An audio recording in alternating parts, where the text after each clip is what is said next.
अस्सलामुअलैकुम, कैसे हैं आप सब। जहाँ रहें खुश रहें, आबाद रहें, आमीन सुम आमीन। तो ये वीडियो जो है ये आपके छोटी छोटी प्यारी प्यारी बेटियों के लिए है। और ये जंप सूट्स जो है इनके कुछ डिज़ाइंस हैं जो मैं आपके साथ जो है वो शेयर कर रही हूँ। आपको पता है कि आजकल जो है जंप सूट जो हैं वो बहुत ज़्यादा डिमांड में है। और जंप सूट जो हैं वो आप घर पे आसानी के साथ जो है वो स्टिच करवा सकते हैं। अगर आपके पास बहुत ही अच्छा और स्टाइलिश सा डिज़ाइन हो तो इसके लिए आप डेनिम, जो गर्मियों में डेनिम जो है पहनी जाती है, उसका कपड़ा आप मार्केट से लेकर और उसको जो है टेलर को देके जो है बासानी स्टिच करवा सकते हैं। और इस तरीके से कम बजट में आपके जो है घर पे जो है ये जंप सूट जो है वो तैयार हो जाएंगे।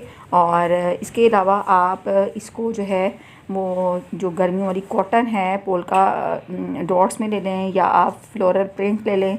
अगर आप प्लेन लेना चाहते हैं तो आप प्लेन ले लें, तो उसमें भी आप जो है जंप सूट जो है वो बहुत आसानी से जो है घर पे जो है वो बनवा सकते हैं। अगर आप मेरे चैनल पे न्यू हैं तो प्लीज़ सब्सक्राइब माई चैनल, और अगर आपको वीडियो अच्छी लगे तो वीडियो को लाइक कर दीजिएगा और उसके साथ साथ अपनी फ्रेंड्स और फैमिली मेम्बर के साथ भी इस वीडियो को ज़रूर शेयर कीजिएगा।